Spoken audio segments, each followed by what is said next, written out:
अस्सलाम वालेकुम viewers, welcome to my YouTube channel Zain the healthier Pakistan. आज हम बात करेंगे रिमोना साशे के हवाले से। रिमोना साशे जो है वो बेसिकली यूज़ होता है पीसीओएस के ट्रीटमेंट के लिए। और अब हम जानेंगे कि पीसीओएस है क्या। ख़ुसूसन अगर हम ख़वातीन की बात करें तो ख़वातीन 10 में से 8 जो हैं औरतों को जो है वो पीसीओएस का मसला है। और पीसीओएस की वजह से होता क्या है कि उनकी मैरिड लाइफ जो है बहुत ज़्यादा डिस्टर्ब होती है और फर्टिलिटी इश्यूज़ जो हैं वो बहुत ज़्यादा आते हैं। सबसे पहले आप ये चीज़ जान लें कि जो पीसीओएस का मसला है, ये जिन ख़वातीन में पाया जाता है, सबसे पहले तो उनके जो होंगे वो हार्मोन्स डिस्टर्ब होंगे। हार्मोन्स डिस्टर्ब होने के बाद उनका जो मेंस्ट्रुअल साइकिल है वो भी सही रेगुलेट नहीं होगा। फिर उसके बाद क्या होगा कि इंसुलिन की रेजिस्टेंस भी बढ़ेगी, जिसकी वजह से क्या होगा कि मेल हार्मोन्स जो होंगे वो डिस्टर्ब होंगे, यानी मेल हार्मोन्स भी जो हैं वो लड़कियों में बढ़ेंगे, जिसकी वजह से क्या होगा एक्नी ज़्यादा हो सकती है और गैर ज़रूरी बालों का आना बहुत ही ज़्यादा कॉमन है। तो पीसीओएस जो है अगर आप उसकी रोकथाम करना चाहते हैं तो सबसे पहले आप ये चीज़ जान लें कि पीसीओएस की रोकथाम के लिए 70% जो है वो आप डाइट के ज़रिए जो है वो पीसीओएस को जो है वो रेगुलेट कर सकते हैं।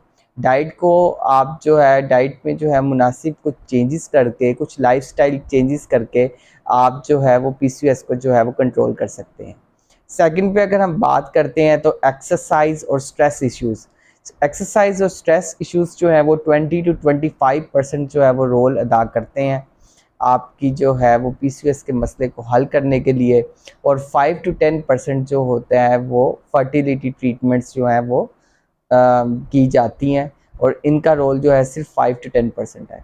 अगर आपको भी जो है वो फर्टिलिटी इशू है तो सबसे पहले आपने जिस चीज़ पे ज़ोर देना है वो है आपका किचन, कि आप क्या चीज़ खा रहे हैं और आपने क्या चीज़ों से जो है वो ममानियत करनी है।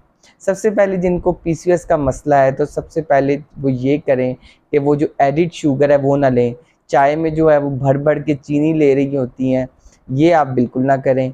इसके अलावा अगर आपने शुगर का इस्तेमाल करना है तो ब्राउन शुगर इस्तेमाल करें, ब्राउन ब्रेड इस्तेमाल करें, ब्राउन रस इस्तेमाल करें। और आपने जिनको भी जो है वो पीसीओएस का मसला है वो फ़ौरी तौर पे अपनी जो है वो डाइटरी चेंजेस करें और ब्राउन शुगर्स का इस्तेमाल जो है वो हरगिज़ ना करें। फिर उसके बाद जो है जो वेजिटेबल ऑयल का इस्तेमाल है वो भी हरगिज़ ना करें। फिर उसके बाद अगर हम बात करते हैं कि उन्होंने जो है वो कार्बोहाइड्रेट्स कैसे लेनी है, तो कार्बोहाइड्रेट्स जैसे मैंने पहले बताया है कि ब्राउन ब्रेड का इस्तेमाल करें या ब्राउन शुगर का इस्तेमाल करें। फिर उसके बाद अगर आप फैट्स की बात करते हैं, अगर वेजिटेबल ऑयल इस्तेमाल नहीं करना तो ऑलिव ऑयल का इस्तेमाल करें, इसके अलावा नट्स का इस्तेमाल करें। तो ये कुछ जो है लाइफ़स्टाइल में थोड़ी हल्की-फुल्की सी चेंजेस करके आप क्या होगा कि जो आपका जो नॉर्मल साइकिल जो है वो रेगुलेट होगा। और जब आपका नॉर्मल साइकिल जो है वो रेगुलेट होगा तो उसका सबसे बड़ा फ़ायदा आपको ये है कि आपकी जो प्रेगनेंसी होगी वो नॉर्मल होगी। और प्रेगनेंसी अगर नॉर्मल होगी तो याद रखें कि उसमें जो है वो चांसेस भी, जैसे कि मिसकैरेजेस वगैरह के चांसेस भी बहुत ज़्यादा कम होते हैं। होता क्या है कि शादी के फ़ौरन बाद जो होता है वो कपल जो है तकरीबन 6-7 महीने बाद ही जो है वो फर्टिलिटी क्लिनिक आना शुरू कर देते हैं। और फर्टिलिटी क्लिनिक को पता होता है कि इनको जो है यानी इन्होंने किसी तरह से बच्चा करना है, वो आपको इंड्यूस जो है वो मेडिसिन देंगे, जिसका जो आजकल बहुत ज़्यादा कॉमन है क्लोमिफेन सिट्रेट के नाम से, जिसके काफ़ी ब्रांड्स भी हैं अवेलेबल। तो उसमें क्या होगा कि आप वो मेडिसिन जो है वो इंड्यूस्ड मेडिसिन खा तो लेंगी, मगर उससे क्या होगा जो आपकी क्वालिटी ऑफ एग है वो सफ़र करेगी।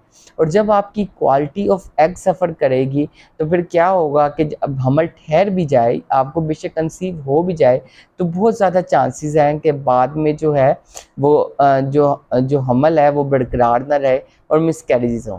अब फिर आपको क्या होगा, फिर दोबारा कोई हार्मोन्स जो हैं वो इंड्यूस करने पड़ेंगे। तो इन सब कॉम्प्लिकेशन से बचने के लिए क्या बेहतर नहीं है कि आप पहले ही जो है वो लाइफ़स्टाइल में कुछ चेंजेस कर लें। फिर उसके बाद अगर हम बात करते हैं ट्रीटमेंट्स की, तो ट्रीटमेंट्स जितनी भी हैं तो याद रखें वो नेचुरल वे तो है नहीं, एक हार्मोन रिप्लेसमेंट्स जो हैं वो थेरेपी हैं। तो सबसे पहले आप जो है अपनी जो है डाइट का ख्याल रखें। फिर उसके बाद आप अब एक्सरसाइज करें, एक्सरसाइज भी 20% जो है वो रोल अदा करती है फर्टिलिटी में।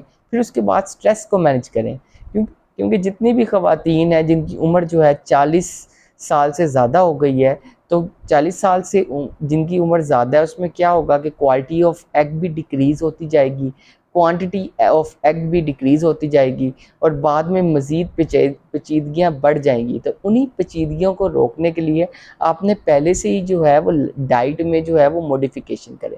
आप अगर डाइट में मॉडिफिकेशन करेंगे तो बाद में आपके जो बच्चा होगा वो भी सेहतमंद होगा और बाद में जो प्रेगनेंसी में जो मुख्तलिफ़ किस्म की कॉम्प्लिकेशंस आती हैं वो भी नहीं होंगी। तो आपने उनसे जो है वो बचना है।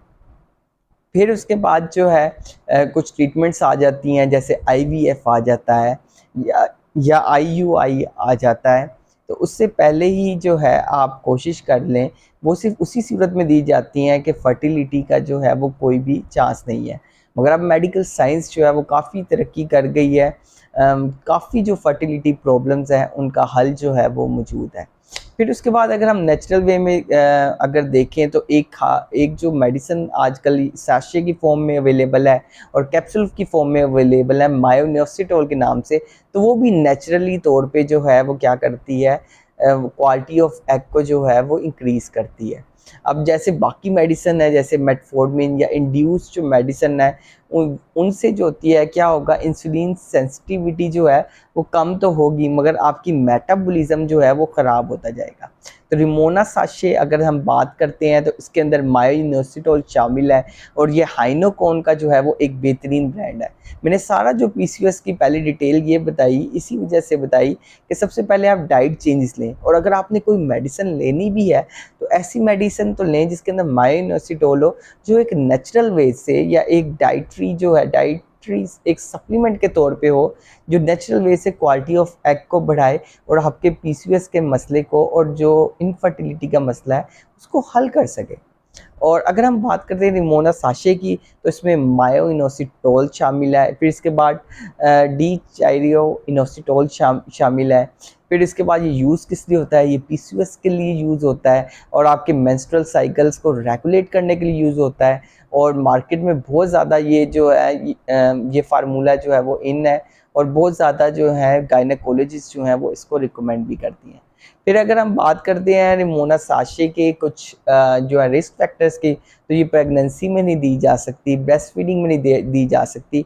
अगर हम बात करते हैं इसके कुछ साइड इफ़ेक्ट्स के बारे में, तो ये हेडेक काज कर सकती है, डिजीनेस काज कर सकती है, आपको जो है डायरिया काज कर सकती है, वॉमिटिंग काज कर सकती है। अगर कोई भी आपको शिकायत होती है तो आपने फौरी तौर पे गायनेकोलॉजिस्ट को कंसल्ट करना है।